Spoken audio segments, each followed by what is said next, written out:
ကဘာကြီးရဲ့တနေရာမှာအာကာသတွေကတာဝန်ထမ်းဆောင်ခဲ့တဲ့ဂျိုရုတွေနဲ့အာကာသယာဉ်တွေရဲ့နောက်ဆုံးနားခိုရာအာကာသယာဉ်တင်ကြိုင်တစ်ခုရှိတာကိုသင်သိပါသလားအဲ့ဒီနေရာကတော့ Point Nemo လို့ခေါ်တဲ့နေရာပါပဲ Nemo ဆိုတဲ့နာမည်ကလက်တင်ဘာသာစကားအရဘယ်သူမှမရှိလို့အဓိပ္ပာယ်ရပြီးတော့ Point Nemo ကလည်း Pacific သမုဒ္ဒရာရဲ့အလယ်ဗဟိုတဲ့တဲ့မှာရှိပြီးတော့သူနဲ့အနီးဆုံးကုန်းမြေဖြစ်တဲ့ဗြိတိရှပိုင်း Pacific သမုဒ္ဒရာနယ်မြေဒူစီကျွန်းနဲ့တောင်မိုင်ပေါင်း1680မိုင်ကွာဝေးပါတယ်။သင်ကသာအဲ့ဒီနေရာကိုရောက်ခဲ့မယ်ဆိုရင်စတူယန်မိုင်တန်း8တန်းကျော်ရှိတဲ့သမုဒ္ဒရာရေပြင်ကြီးကပတ်လည်ဝန်းရံထားတာကိုပဲတွေ့ရမှာပါ။ဒါကြောင့်ဒီနေရာကကမ္ဘာပေါ်မှာတကယ်ကိုအထီးကျန်ဆုံးနေရာလို့ပြောလို့ရပါတယ်။အဲ့ဒီလိုလူသားတွေနဲ့ဝေးလံခေါင်တီလှတဲ့အတွက် Point Nemo ရေပြင်ဒေသကတက်တန်းလွန်အာကာသယာဉ်တွေဂျိုရုတွေရဲ့နောက်ဆုံးနားနေရာအာကာသယာဉ်တင်ချိုင်းဖြစ်လာခဲ့တာပါ1981ခုနှစ်လောက်ကနေစပြီးတော့ရုရှားဂျပန်နဲ့ဥရောပတို့ရဲ့အာကာသယာဉ်တွေအပါအဝင်အာကာသယာဉ်260ကျော်တို့က Point Nemo တင်ချိုင်းမှာအနားယူခဲ့ကြပြီးဖြစ်ပါတယ်Point Nemo ရေပြင်ထဲပြန်ဆင်းသက်ခဲ့တဲ့အရွယ်အစားအကြီးမားဆုံးအာကာသယာဉ်ကရုရှားနိုင်ငံရဲ့မီယာအာကာသယာဉ်စခန်းပဲဖြစ်ပါတယ်။ကိုယ်ရဲ့အလျား33မီတာရှိပြီးတော့အလေးချိန်တန်130ရှိတဲ့မီယာအာကာသစခန်းက2001ခုနှစ်မတ်လမှာ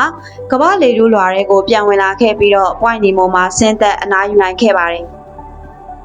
သိမကြခင်မှာသူစီကိုနောက်ထပ်စံချိန်သစ်တင်မဲ့အာကာသယာဉ်တစ်စင်းလည်းရောက်လာဖို့ရှိပါတယ်။သူကတော့နိုင်ငံတကာအာကာသစခန်း ISS ပါ1998ခုနှစ်ကစတင်လွှတ်တင်ခဲ့တဲ့နိုင်ငံတကာအာကာသစခန်းကပြီးခဲ့တဲ့25နှစ်တာအတွင်းကမ္ဘာပတ်လမ်းကြောင်းပေါ်မှာ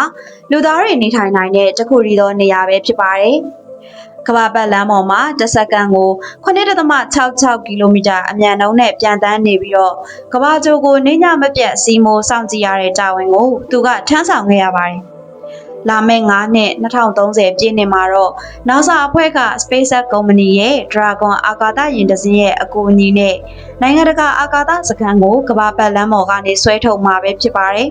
။ကမ္ဘာပတ်လမ်းကနေခွာထွက်ပြီးရင်တော့အလေးချိန်တန်450ရှိတဲ့နိုင်ငံတကာအာကာသစခန်းက Point Nemo စီကိုဆင်းသက်အနားယူတော့မှာပဲဖြစ်ပါတယ်။အဲ့ဒီနိုင်ငံတကာအာကာသစခန်းယာဉ်က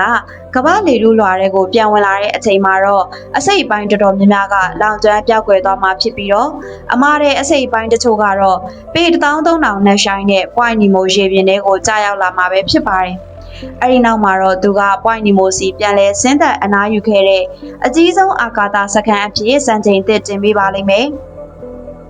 လူသားတွေအနေနဲ့ Point Nemo ကိုကမ္ဘာဂြိုလ်ရဲ့အာကာသအမိုက်ပုံလို့သုံးနေတာကကောင်းကျိုးတစ်ခုတည်းတော့မဟုတ်ပါဘူး2023ခုနှစ်လေ့လာချက်အရ Point Nemo ရဲ့လေထုလွှာထဲမှာအလူမီနီယံနဲ့တခြားဓာတ်သတ္တုတွေ10%အထိပါဝင်နေတာကိုတွေ့ရှိခဲ့ရပါတယ်။ဒါတွေကလောင်ကျွမ်းသွားတဲ့အာကာသယာဉ်တွေစီကနေလာတာပါ။ Stratosphere လေထုလွှာဖွဲ့စည်းပုံပြောင်းလဲသွားခဲ့ရင်ကမ္ဘာဂြိုလ်ရဲ့လေထုအလွှာအပေါ်ဖြာထွက်ရောင်ခြည်ရိုက်ခတ်မှုပုံစံနေရောင်ခြည်ထိုးဖောက်ကြားရောက်မှုပုံစံတွေအတွက်အကျိုးသက်ရောက်မှုရှိလာနိုင်ပါတယ်။ဒါကြောင့်လူသားတွေရဲ့အနေနဲ့ Point Nemo ကိုအာကာသအမိုက်ပုံအဖြစ်ဆက်ပြီးတော့သုံးမယ်ဆိုရင်ဒီဒေသရဲ့ဂေဟစနစ်ဆိုးကျိုးတွေကိုလည်းတာဝန်ယူစောင့်ကြည့်ဖို့လိုအပ်နေပြီပဲဖြစ်ပါတယ်။